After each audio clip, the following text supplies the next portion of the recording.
មនុស្សរបស់លោកប្រធានវាងមកលឿនជាងការគិតទៅទៀតហើយប៉ូលីសមក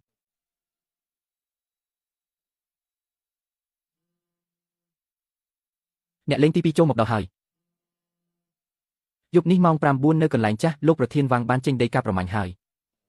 អ្នកដឹកជញ្ជូនមកយឺត5នាទីប៉ុន្តែបំណុលខ្លះគឺយឺតពេល10ឆ្នាំមកហើយ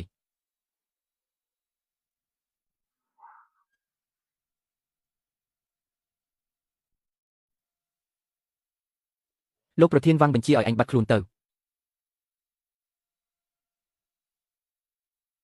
ប៉ូលីសកំពុងតាមដាន5នាទីទៀតមកដល់ហើយ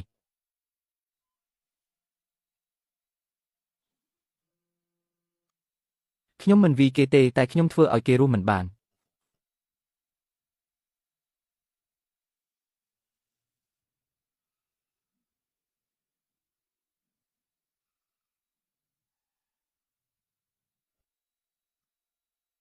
ចាប់រស់មានប្រយោជន៍ជាងចាប់ងាប់នៅផ្លូវតូចឆេងសៃមានគេជិះម៉ូតូដាច់ហ្វ្រាំង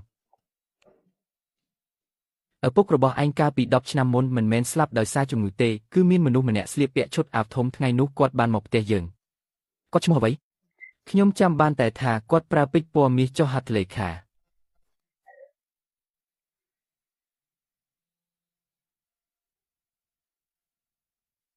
ស្អែកនេះថ្លៃព្យាបាលម្ដាយរបស់ឯងខ្ញុំនឹងរ៉ាប់រងទាំងអស់ខ្ញុំឈ្មោះយ៉ាវមេញយួនមកដល់ហើយ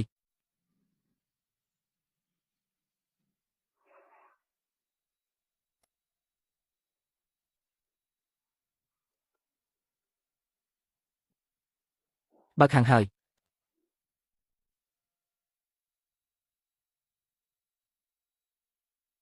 កូនប្រុសខ្ញុំបាត់ខ្លួនតាំងពី3ថ្ងៃមុនមកម្លេះកូនក្រៅឃុំមែនទេ3លានថ្លៃព័ត៌មានមិនអាចថ្លៃបានទេ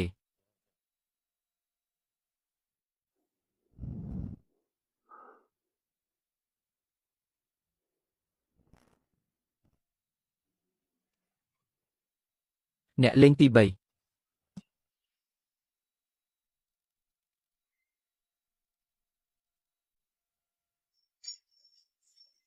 រាល់ការដឹកជញ្ជូនអាហារទាំងអស់ក្នុងទីក្រុងនេះសុទ្ធតែជាភ្នែករបស់ខ្ញុំ